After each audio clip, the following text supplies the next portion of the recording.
Hæ, ég heiti Sæunn og ég er frá samtökum grænmetisæta á Íslandi. Ég er vegan og af því að það er veganúar þá langar maður að segja ykkur frá því hvað vegan er, af hverju maður gerist vegan og hvernig maður fyrir að því að vera vegan. Og vonandi hjálpar það ykkur að taka þátt í veganúar og ég vil halda áfram að lifa vegan lífstíl. Hvað er veganismi? Veganismi er lífstíl þar sem leitast við að útiloka og forðast eftir fremsta megni, hagnýtingu og ofbeldi gagnvart dýrum. Og það er sama hvort á við fæðu, fatnað, skemmtun eða aðra neyslu. Það eru mjög margir sem gerast vegan af öðrum ástæðum en vegna dýraverndar og meðal annars eru fjölmargir sem gerast vegan af umhverfislegum ástæðum. Sumir gera þetta til að bæta heilsuna og svo hefur þetta alls konar félagsleg áhrif. En í grunninn er veganismi dýraverndunar hreyfing. Þetta snýst svolítið það að dýr eru bara aðeins öðruvísi. Þau eru ekki óæðri manninum og það er hugmyndafræðin í veganisma. Veganismi er það allra róttækasta sem neytendur geta gert til að stuðla að dýravernd og vellíðan dýra. Ef við skoðum aðeins hvað er mikill fjöldi á bakvið neyslu á Íslandi þá var rúmlega 5,3 milljónum landdýra slátrað árið 2014. Þetta er náttúrulega gríðarlegur fjöldi einstaklinga ef maður hugsar það þannig. Og í þessari tölu eru kjúklingar, kýr, svín, kindur og hestar. Til viðbótar er 1,1 milljón einstaklinga sjávardýra. Þannig að í heildina er þetta 6,4 milljón einstaklingar sem er slátrað til neyslu manna. Svo kemur stundum upp spurningin, er ekki bara nóg að vera grænmetisæta? Þarf maður endilega að vera vegan og ganga svona langt? Og þá er hægt að skoða líka hversu margir einstaklingar eru á bakvið eggja- og mjólkurframleiðslu. En fyrir þá sem ekki vita þá er munurinn á grænmetisætu og vegan sá að vegan fólk borðar ekkert sem kemur úr dýraríkinu og þar á meðal egg og mjólk.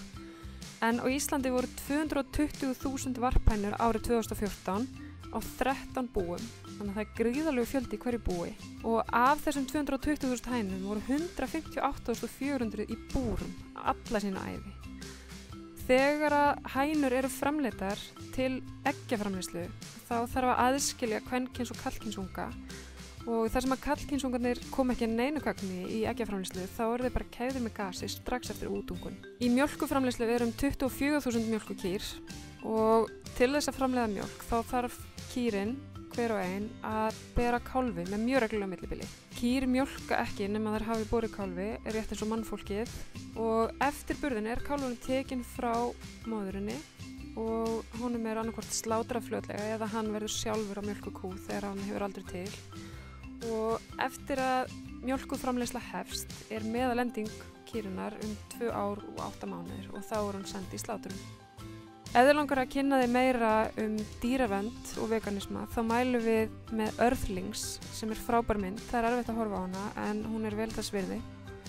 Og svo er fyrirlesarinn Gary Yourofsky, hann hefur haldið ræður út allan heim og það er hægt að finna á YouTube fyrirlestur sem er kallar þar The Best Speech You'll Ever Hear og þar er alveg fullt af frábærum upplýsingum veganisma og dýravernd.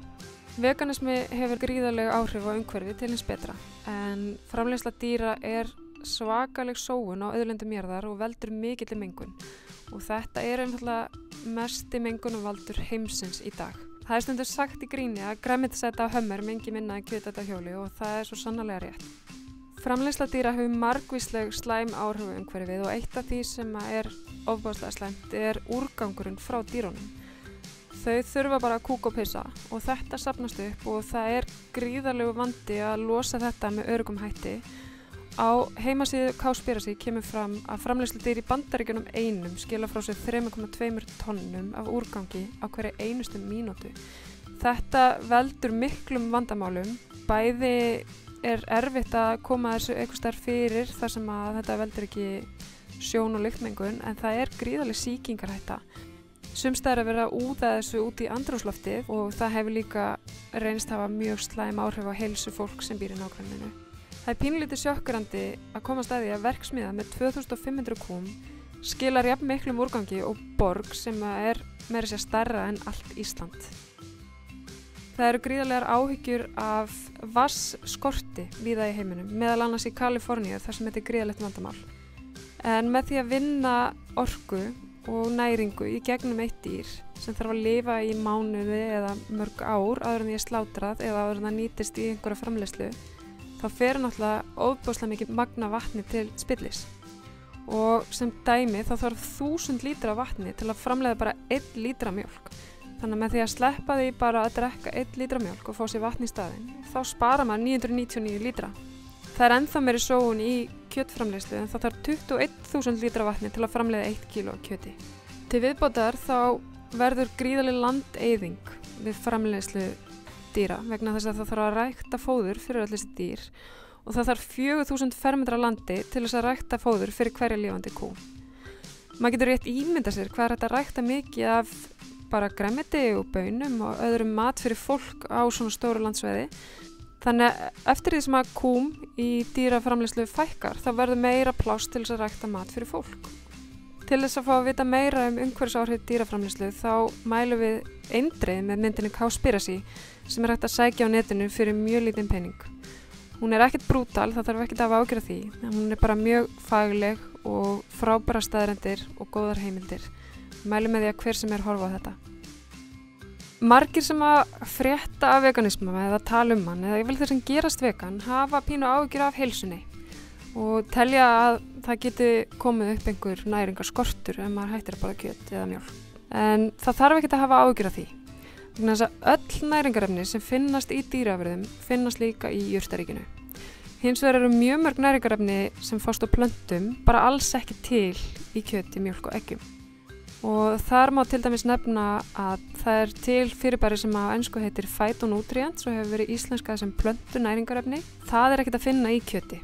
Þetta eru sennilega svona 10.000 mismunandi efni. Til dæmis í brokkoli eru 1000 mismunandi plöntu næringarefni og þetta eru ofboðslega dýrmæt efni sem að hjálpa líkamanum á margvíslegan hátt. Og margir þekkja til dæmis efni líkópen sem að finna í tómatum og hefur verið tengt við krabbameinsvarnir og það stundum hægt að finna sérmerkta tómata með ekstra miklu líkópeni og það dæmi plöntu næringarefni.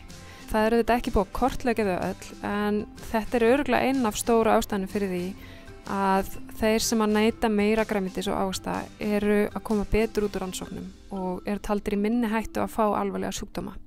En ef við höldum aðeins áfram að bera saman dýraafurðir og jurtaafurðir, þá gott að vita að kólesteról sem að fólki yfirleitt ráðlegt að forðast bara í dýraafurðum. Það ekki til í jurtaríkinu. Það þarf samt ekkert að hafa áhyggjur af kólesterólskorti, við þurfum að fá smá skammt, en við framleiðum það bara sjálf í okkar eigin líkama, þannig að hann sér alveg það þó við hættum að borða dýraafurðir. Svo líka gott að vita að trefjar sem eru mjög mikilvægar, þær eru bara til í jurtaríkinu. Þær finnast ekkert í dýraafurðum. Þannig að þarna eru 2 hlutir sem að aðgreina mjög afgerandi þessa 2 flokka. Eina sem við þurfum að passa á veganmataræði að taka inn B12. Flestir fá þetta úr dýraafurðum vegna þess að B12 kemur úr jarðveginum þar sem það framleitt af bakteríum. Venjulega myndum við fá þetta í gegnum grænmetið sem hefur náttúrulega vaxið í moldinni en það skolað af að því að við gerum svona hraunleitiskröfur í dag. Svo þetta flott að taka D-vítamín eins og allir þurfa að gera. Þá þurfum við að velja sérstaklega D3 úr vegan afurðum og það hægt að fá víða í dag og til dæmis fáanlegt í Netto. En rannsóknir eru almennt bara mjög sammála heilsufarslegan ávinning grænmetisfæðis. Það að segja ef maður borðar svona sæmilega hollt og fjölbreytt. Það auðvitað alltaf hægt að finna eitthvað eins og vinsælar fréttir sem segja bacon sé nýjasta ofurfæðið en það eru kannski ekkit frábærar heimildir fyrir því. En ef maður skoðar stóra rannsóknir eins og til dæmis China Study sem allra stærsta næringafræði rannsókn sem hefur verið gerð, þá tekur hún mjög afgerandi afstöðu í þessu máli og þar til dæmis lýst yfir að það að neyta eingöngu jurtafæði sé einfaldlega besta leiðin til þess að öðlast betri heilsu og forðast sjúkdóma. Það má líka nefna samtök næringafræðinga í Bandaríkjunum sem mjög íhaldssöm stofnun hefur lýst yfir að veganfæði hendir hreinlega öllu fólki ef að maður passar upp á ákveðin atriði eins og allir þurfa þetta að gera, maður þarf að borða fjölbreytt og fá öll næringarefni hvort sem maður vegan eða ekki. Þetta eru stór fréttir vegna þess að svona samtök gefa ekkert frá sér svona yfirlýsingar bara út í bláinn. Það þarf margar rannsóknir og mikinn rökstuðning til þess að svona samtök sendi svona frá sér. Og þarna kemur fram að þetta hendar öllu fólki alveg frá meðgöngu til 11 ára fyrir íþróttamenn og nánast hvern sem Þú getur lifað hollu lífi sem vegan og þú getur lifað óhollu lífi og svo getur þú bara borða stundum hollt og stundum óhollt og bara eins og aðrir, það ekkert að því. Ef þú vilt kynna þér betur heilsufarslegar ástæður þess að fólk gerist vegan, þá mælum við með heimildamyndinni Forks Over Knives. Hún kemur meðal annars inn á rannsóknina China Study sem ég nefndi áðan. Það mjög mikilvægt að kynna sér svolítið heilsufars hliðina á veganisma ef þú ætlar að lifa vegan lífi, bara til þess að vita það sjálfur þegar fólk byrjar að tala þetta, að það engin auka áhætta fyrir heilsuna að hætta að borða kjöt. En munum að veganismi snýst ekki bara mat, heldur líka þetta að fá vegan hreinlætisvörur. Allt frá svona sérstökum sérhönnum umhverfisvænum vörum og yfir í bara mjög ódýrar venjulegar vörur. Hvernig lifir maður vegan lífi? Þegar maður gerist vegan þá að ýmsu að hyggja en mataræðið náttúrulega langstærsti þátturinn. En svo margt annað sem kemur inn í og oft það eitthvað sem maður fer að hugsa svona í næsta skrefi, til dæmis snyrtivörur, hreinlætisvörur og skór og fatnaður. Og þeir sem eru vegan af dýraverndarástæðum, þeir sniðganga náttúrulega allt sem snýr að hagnýtingu dýra. Og til dæmis fara ekki í sirkus þar sem dýr eru notuð, borga sig ekki inn í dýragarða og almennt sniðganga alla skemmtun og alla afþreyingu sem felur í sig þjáningu eða ánauð dýra. En oft þegar maður byrjar að pæla í þessu og velta fyrir sér hvar maður finnur dýr og dýraafurðir í daglegu lífi, þá verðist þetta óyfirstíganlegt. En það mikilvægt að muna að veganismi snýst það að takmarka og lágmarka þjáningu dýra. Það eiginlega ekki hægt að vera alveg 100% vegan af því þetta leynist svo ofboðslega víða, til dæmis bara í bíldekkjum. Við viljum auðvitað bara lifa eðlilegu lífi og hafa það markmið að lágmarka þjáninguna. Svo ef þú nennir ekki að elda í kvöld, þá þetta að grípa með þessu svona bara í næstu verslun. Ótrúlega einfalt, framleitt á Íslandi og bara eitt af því besta sem ég smakka. Þeir sem eru vegan eru mjög vanir því að fá spurninguna en hvað borðar þá eiginlega? Og þegar maður tekur kjöt af típiskum matardiski þá kannski ekki mikið eftir, þannig að það eðlilegt að þeir sem að þekkja málið ekki hafi kannski ekki hugmyndaflug í það hversu fjölbreytt þetta getur verið. En það til dæmis hægt að skoða vegan matarpíramídan sem kemur í staðinn fyrir hana venjulega sem við þekkjum síðan í grunnskóla og þegar maður fyrir að velta þessu fyrir sér þá kemur náttúrulega í ljós að það ýmislegt í boði. Grænmeti og ávextir eru þetta mjög stór hluti af þessu og svo kemur korn og náttúrulega heilkorn mjög hollt. Alls konar jurtamjólk og það hægt að fá til dæmis kalkbætta jurtamjólk að maður hefur áhyggjur af því, baunir, fræ og hnetur og alls konar fitugjafar, til dæmis avokado, kókos og ýmiss konar oljur og þegar maður skoða breiddina í hverjum einum flokki þá eru möguleikarnir alveg endalausir. Meira sér bara venjulegt samlokubrauð vegan. Það ótrúlega mikið af vörum sem eru bara venjulegar, sem maður vanur að borða, sem maður heldur áfram að borða eftir að maður gerist vegan. Þegar maður býr sér til vegan máltíð þá gott að hafa það í huga að finna fyrst bara grunninn. Og það geta verið alls konar baunir, þú getur fundið þína uppáhaldsbaun, það eru til alveg svakalega margar. Síðan alls konar kornmeti og það til dæmis vinsælt núna að nota quinoa sem mjög auðvelt í matreiðslu þegar maður búin að læra á það og hirsi líka. Pasta án eggja, það hægt að fá það allstaðar, það fínasti grunnur, sérstaklega náttúrulega heilkornapasta. Rótargrænmeti getur við grunnaða máltíð og það hægt að fá kjötlíki hér og þar út í búð, ýmist buff eða bollur eða pulsur eða bara hreint sojaprótein nánast. Tofu svolítið kannski stereotypist en það mjög gott þegar maður búin að læra að elda það líka. Og svo bara hægt að nota brauð sem grunn og fá sér eitthvað flotta samloku. Og svo náttúrulega hægt að fá sér bara vefjur, tortilluvefjur og setja alls konar inn í þær. Svo þegar maður búin að velja sér grunninn þá bætir maður í það einhverjum bragðbæti, krafti eða grænmetiskryddi eða einhverjum ferskum kryddjurtum, alls konar sósum, annarkvort heimagerðum eða maður getur bara keypt út í búð. Jurtamjólk getur komið sterk inn til dæmis til að gera svona creamy sósu, svona svolítið rjómakennda. Það alveg hægt að búa bara til mjög einfalda rétt með því að hella olíu yfir quinoa eða bara yfir salat ef maður vill það. Og svo náttúrulega mjög flott að bæta við grænmeti og ávöxtum í máltíðina. Þegar maður búin að blanda saman grunninum og viðbótinni þá getur maður fengið sér meðlæti ef maður hefur tíma eða nennu til þess. Ferskt salat til dæmis eða maður getur haft bakaðar kartöflur. Hrísgrjón, quinoa, fræ og hnetur og allt þetta bætir þetta við flottri næringu. Og þetta getur maður svona haft í huga ef maður ætlar að búa sér til eitthvað bara úr skápunum heima. Svo náttúrulega hægt að nota uppskriftir til þess að búa til flotta máltíðir. Dæmi það sem þú getur gert til dæmis ef þú ætlar ekki að fara í flókna eldamennsku til dæmis bara saxa lauk og hvítlauk og skera gulrætur í teninga og láta þetta mýkjast á pönnu. Svo getur við bætt út í þetta kjúklingabönum og quinoa eða bara öðru hvoru. Þegar þú ert búin að hita þetta aðeins þá bætir þú bara út í kókosmjólk, smá grænmetiskraft og karrí og lætur þetta malla saman og þetta er tilbúið til bara 5-10 mínútur. Og það er æðislegt að toppa þetta bara með fersku avokado og einhvers konar hnetum. Pistasýrur til dæmis mjög góðar með svona rétti. Það eru margir sem segja að þeir gætu aldrei hætt að borða juicy steak og ef maður veltir í aðeins fyrir sér þá kemst maður að því að steikin sjálf er kannski ekki aðalmálið því að það borðar enginn bara ókryddað kjöt með engu. Það er ekkert gott að bragðið. Það er kryddið og sósan og meðlætið sem gerir steikina góða. En kryddið er náttúrulega í fyrsta lagi bara yfirleitt vegan og sósan getur mjög auðveldlega verið vegan, hvernig sem hún var í upphafi. Það er hægt að gera vegan bernisósu, þá er nú allt hægt. Og meðlætið er oftar en ekki vegan líka, til dæmis salat og hrísgrjón þess að þar. Við bara skiptum kjötinu út og setjum eitthvað annað í staðinn. Það er kannski ekki alveg sama áferðin, en bragðið getur verið mjög svipað. Og þarna er hægt að sjá flotta myndir af einföldur réttum sem eru ofboðslega bragðgóðir. Þegar maður gerist vegan, þá borðar maður þetta fullt af grænmeti, en það er líka ýmislegt annað til. Til dæmis er ýmislegt í fristinum sem er ótrúlega auðvelt að elda, tekur stuttan tíma og er hrikalega ljúffengt. Síðan er inn á milli hægt að finna alls konar snilld sem mann hefði aldrei dottið í hug að vera vegan, til dæmis þetta hér. Þegar þú skiptir yfir í vegan matræði þá er óbærslega mikilvægt að læra að lesa utan á umbúðir. Og það er ekki eins hræðilegt á hljómar, maður er mjög fljótur að komast upp á lagi með það. En svo eru þetta sumar veganvörur vottaðar og það stendur einfaldlega á þeim bara vegan og það er náttúrulega mjög auðvelt. En svo er alveg ennþá fleiri, alveg miklu fleiri vörur sem eru bara óvart vegan. Þannig að þær eru vegan vegna þess að það bara þurfti ekki dýraafurðir í þær eða það var bara ekkert pælt í það að setja þær út í.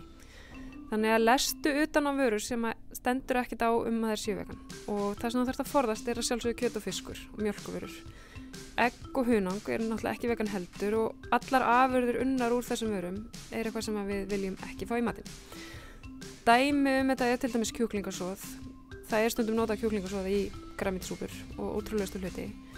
Mysuduft, fiskisósa, gelatín, það heitir stundum matarlím líka, það er bara unnið úr svínahúð og beinum.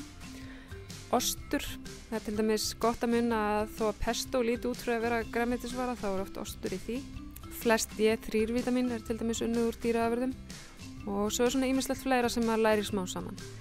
En eina varan sem lítur út fyrir að vera úr dýrum en það ekki er mjólkursýra sem heitir lactic acid á ensku. Fullt af fólki heldur að það sé unnið mjólk en það er alltaf vegan. Það er hægt að treysta því. Svo eru þessi E-númer sem sjást hérna sem þarf að passa sig á því þau eru aldrei vegan. Svo eru önnur sem eru það stundum og það er hægt að finna góðan lista yfir þetta á heimasíðun okkar grænmetisætur.is.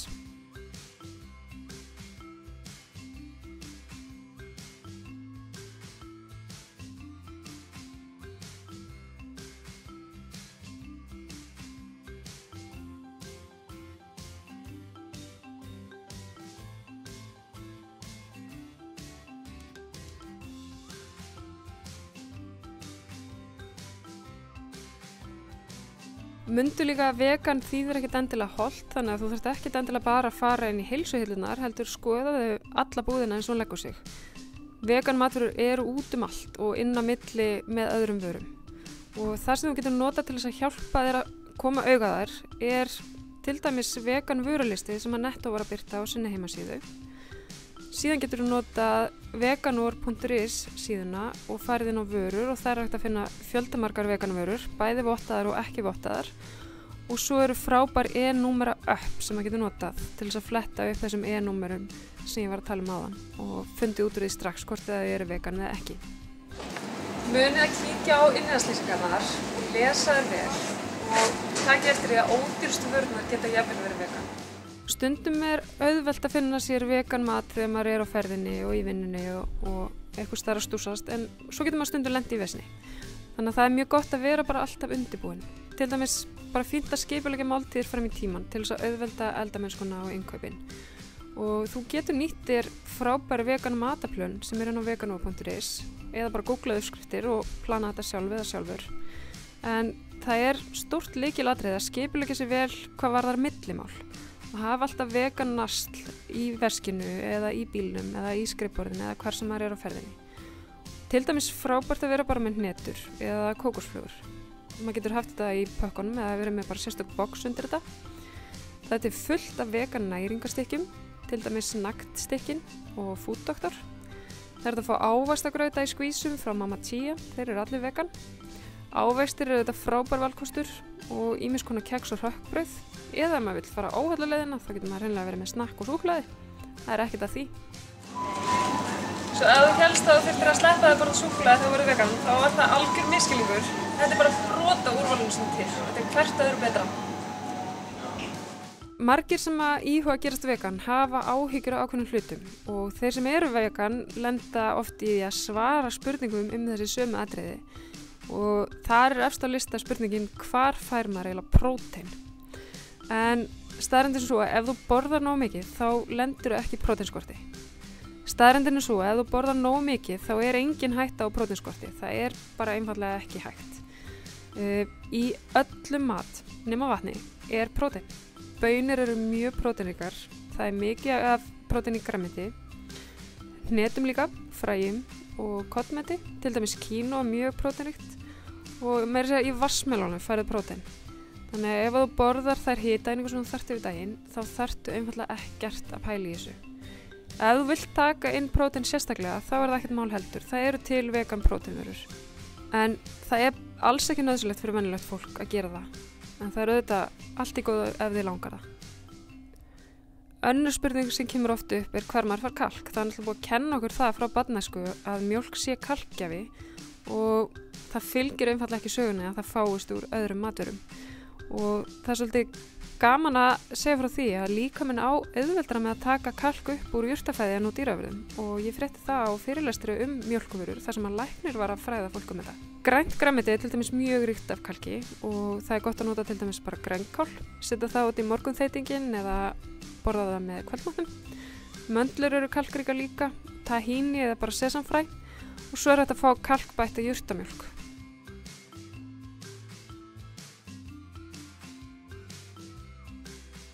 Svo er líka járnið. Það eru margir sem að setja saman sem merkja milli járns og rauðs kjöts.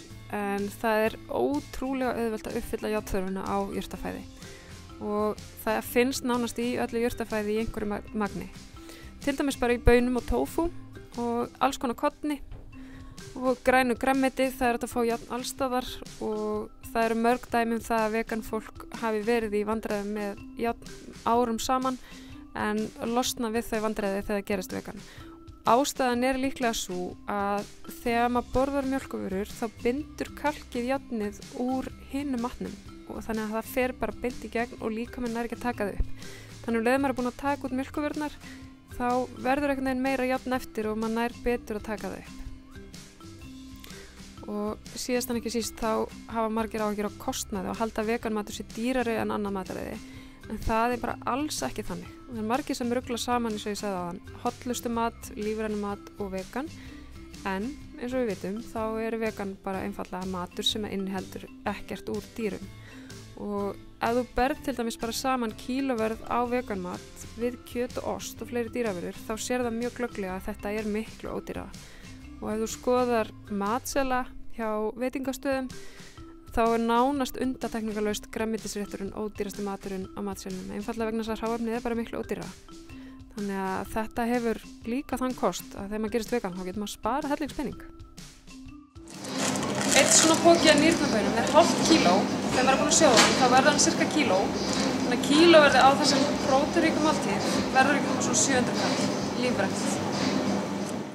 En það er gott fyrir það að hafa í huga að það hafa margir skoðanir á vegan lífstílnum og þú gætir alveg lent í rifrildi og það gæti einhver vilja pota aðeins í þetta. En þú þarft ekkert að rökra þetta við hvern sem er, þú skuldar engar skýringar. Þetta er bara persónuleg ákvörðun og sumt fólk mun alltaf verða á móti þessu og það er best að vera bara ekkert að pæla í því. En ef þið langar þá getur kíkt á Vegan Sidekick sem er ungur maður sem teiknar skopmyndir og hann er svolítið í því að mála upp svona kaldhæðnislega mynd af rökum þeirra sem eru á móti veganisma og opinbera kjánaleg heitin í þessu öllu saman. Það er svolítið skemmtilegt að skoða það. Síðan gott að horfa reglulega á heimildarmyndir, til dæmis það sem við höfum bent á hérna á undan og ýmsa fyrirlestra sem hægt að finna á YouTube og halda sér svolítið upplýstum með því að lesa greinar og skoða uppskriftir og minna sig bara reglulega á það af hverju maður vegan. Það auðveldar manni að viðhalda jákvæðninni og gera þetta allt saman auðveldara. Ef þú ert að fara í matarboð eða út að borða, þá alveg upplagt að kanna áður hvað í boði fyrir þig. Og veitingastæðir eru til dæmis algjörlega vanir því að fólk hringi og spyrja hvort það sé hægt að fá vegan mat. Ef hann ekki að matsölu þá oft hægt að veganvæða eitthvað annað sem þar. Það til dæmis hægt að taka bara ost af venjulegum grænmetisrétti og þá hann orðinn vegan. Og margir kokkar eru bara til í að búa til sérstakar vegan mat fyrir okkur. Og ekki hafa neinar ágjör að því að þú sért með vesen. Þetta gerist á hverjum degi. Bæði vegan fólk að hringja og fólk sem er glútenóþol og alls konar sérþarfir. Þannig að þú ert ekkert að láta hafa neitt sérstaklega fyrir þér. Ef þú ert að fara í matarboð, þá fínt bara að ræða við gestkjafann og ég vil bjóðast til þess að koma sjálfur með veganrétt og gefa öllum. Það vekur oft mikla lukku og kemur fólki óvart hvað þetta getur verið góður matur. Og síðan skaltu óhika senda inn pælingar í Facebook-hópin okkar, Vegan Ísland. Það fullt af fólki sem hefur mikla reynslu, alls konar hugmyndir og það frábært að leita ráða þar. Og líka bara gaman að kynnast öðru veganfólki sem hefur sömu reynslu og hugsa svipað maður sjálfur. Takk fyrir að hlusta og gangið frábærlega með veganúar og vegan lífstílinn í framhaldinu. Mundu eftir að kíkja á heimasíðurnar okkar, grænmetisætur.is og veganúar.is og hika ekki við að senda okkur fyrirspurnir á Vegan Ísland grúppuna á Facebook.